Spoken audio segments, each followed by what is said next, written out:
I think that facing death changes people, which is what happened with me.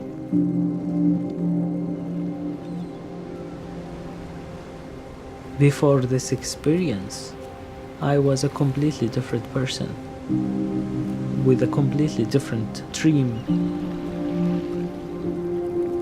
My last dream, which was to treat cancer, and right now my dream of changing the world in another way.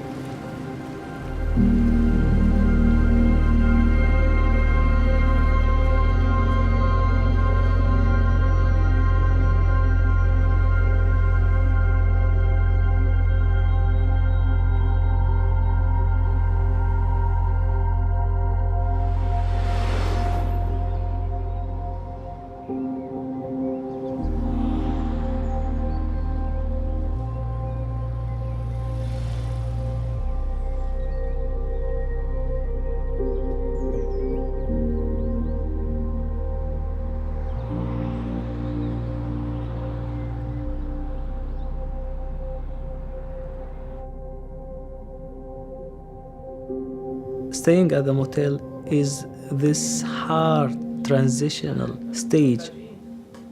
You are homesick, and you are also thinking about remaining family members overseas, living under horrendous circumstances. I try my best to introduce the new reality. I try my best to ease the impact of their resettlement process as refugees, as someone who didn't choose to come here, as someone who had to come here. Hi, my name is Mohammed from Immigrant Services Society of British Columbia, ISS of BC, contacting you regarding your place on Craigslist. You're looking at the 2-bedroom or the 3-bedroom? Well, Two bedroom. 2-bedroom? Okay. The 2-bedroom. The 2-bedroom, yeah. Okay. How many people you have? A family of 5 people with 3 small kids. Yeah, that's too many. That is too many. عم يقول لك كتير. That's too many. خلاص Yeah. كتير. That's too many. Thank you. والصغار. I am with my client right now, so I'm helping him. He wants to share with you the kids are so small and the ages Too are... small for 5 people. Oh, I see. عم يقول لك البيت صغير ما بيساع 5 طيب اللي أشخاص. 3 غرف اللي عنده؟ Okay, قديش إيجارها؟ what about the 3-bedroom that you have? $3,500 a month. Going to be expensive for a new immigrant family. Is it possible for you to see the kids and... I can't accommodate 5 people in that way. Yeah, thank you so much. I'm sorry. صغير كتير ما بيساع 5 أشخاص نهائياً. Moving to Canada is not easy at all. My job is all about providing first language services to the newly arrived refugees. I am the person who welcomes them, and I will help them with everything that they will need in their resettlement process. It's really hard to explain the reality on the ground in Syria. It keeps on changing on a daily basis. Syrians are just caught up in the middle of this nonsense chaos.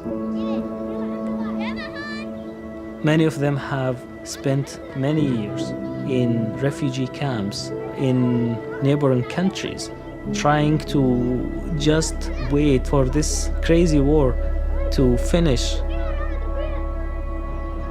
When they realized it's going to be much longer, this Syrian refugee crisis started. شو بدي لك هاي المرحلة الانتقالية هاي يا أستاذي أنا جيت مثلك أبداً نهائياً نفس المركز الاستقبال كان عندي مستشار وقعت نفس الأوراق اللي وقعتهم أنت حضرت نفس المحاضرات كنت عم دور على بيت يعني اللي عدى علينا هلا أنت معدي عليك سابقاً 100% نفسه واحدة أنا ما بشجعك إنه تروح تنزل على الشغل مباشرة لا نهائياً بخلص لغة دخيل ربك لا بخلص لغة تركيزك الإنجليزي وحياتكم بدها تبلش اعتبارا من بكرة. من بكرة بدنا نباشر بقى إن شاء الله حياة جديدة بإذن الله.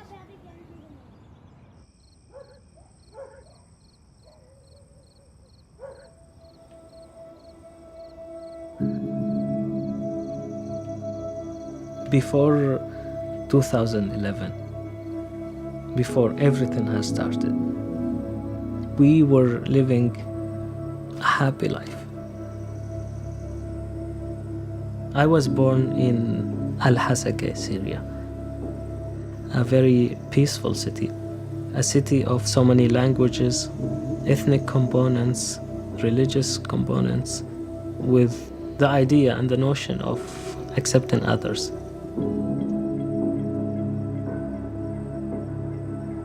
I was in my 4th year of my medical studies in Syria. I was trying my best to become a doctor, and my dream was to treat cancer.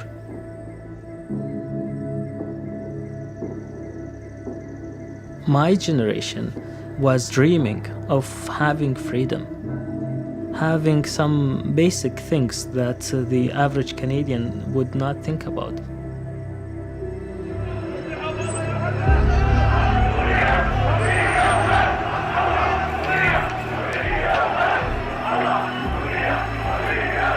We never thought we could have faced such a brutal, barbaric response from your own government just for gathering in the street and shouting the word freedom.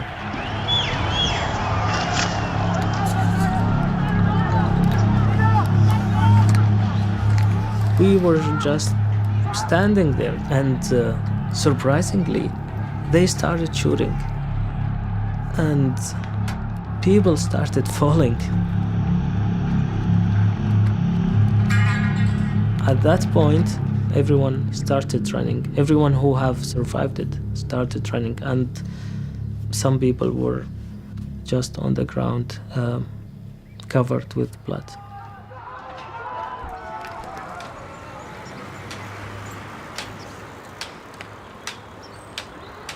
I'm calling you regarding clients of mine who are moving to your place tomorrow morning.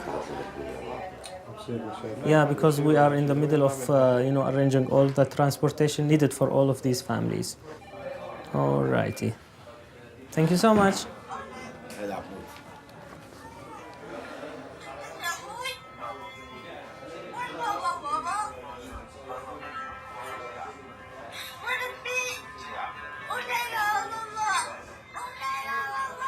For Syrians, it is so normal to open your Facebook and see the death of your friend on social media.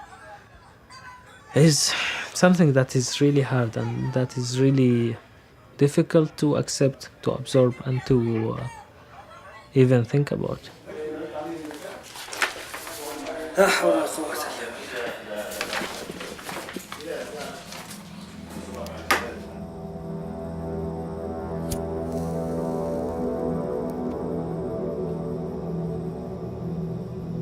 I am about to turn 27 next month.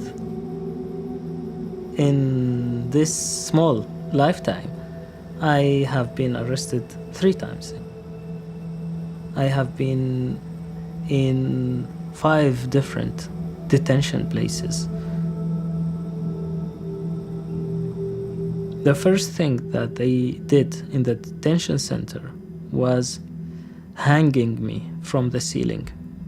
They had handcuffs on my hands like this, and they had a chain coming down from the ceiling, and they have hooked the chain to my hands like this, and they kept me like this for 3 days.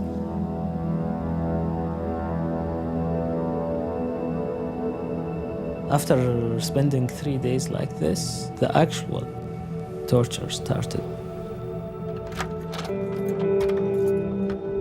They spent so many days practicing all kinds of torture on me and on other Syrian people in that detention center.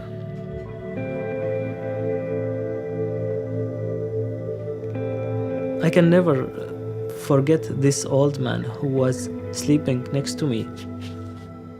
He used to say, "You see all of this? One day, all of this will be just a story that you will be telling to other people."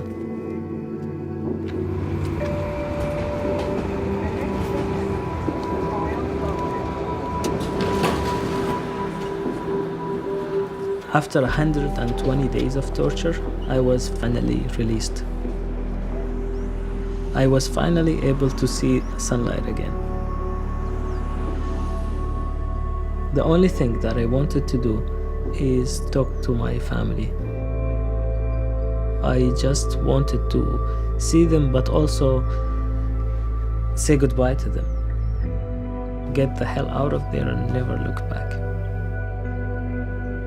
I took a taxi from Damascus to Beirut, where there was no shelling, no explosions, just a normal life. 3 hours away from where I was tortured. It was unbelievable for me. ISS of BC Kingsway, good morning. Syrians in Lebanon are not allowed to work, are not allowed to go to school. Syrians in Lebanon are simply not welcomed. The best job that I could find was washing cars from 9 a.m. to 9 p.m. for $20 a day. I was just struggling to have a life. My whole life changed with a single phone call. I pick up the phone. It was this same phone. So I pick up and I was told that this is the Canadian embassy calling for Mohammed Alsaleh. I was like, yes, speaking. So they told me, we have an application on your behalf to come to Canada. Are you interested? And I was like, yes, I am.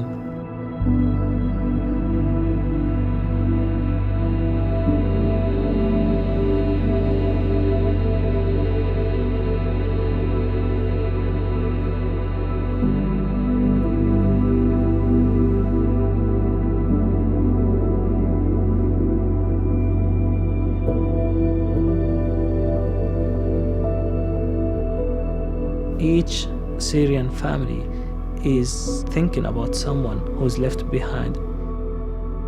If it was a brother, if it was a mother, or if it was a father.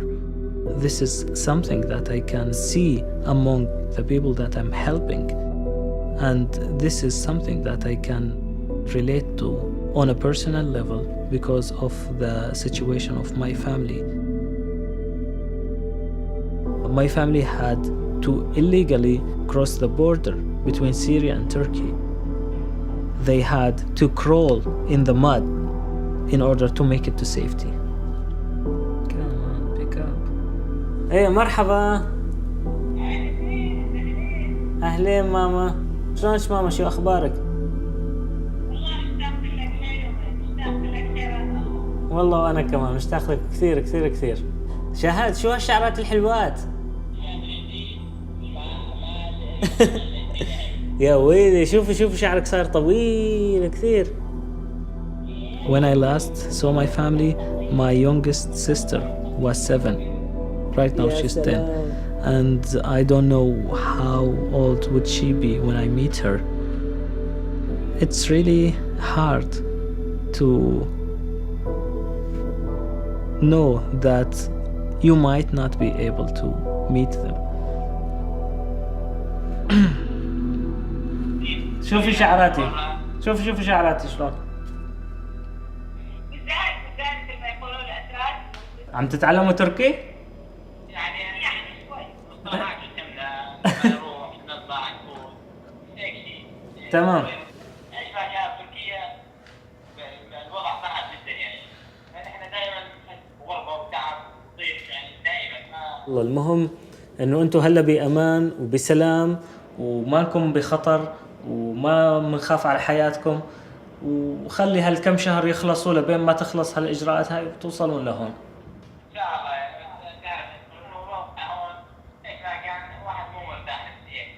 نعم نعم.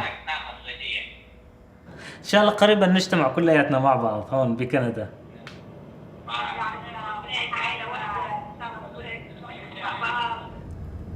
والله اشتقت لكم كثير كثير كثير كثير.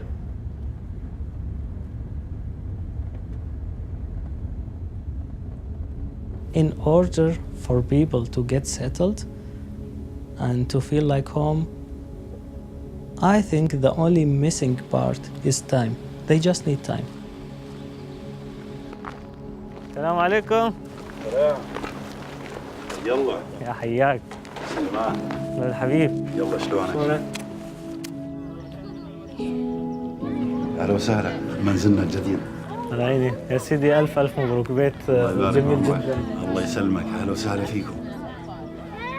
My first client was a family of 13 people who have just came to Canada. عظيم جدا والله. شيء أحسن شيء سويت إنه أخذت البيت هذا، قبلت بهذا العرض. وأنا بتلعب بتنط فطابيل. I was telling them, you are safe now. 1 year ago, I was standing exactly where you are. And right now, I am helping you. So don't worry, everything's going to be fine. I want everyone to realize how tremendous, how beautiful it is to offer people a place to call home, which is something priceless that I really, really appreciate having right now.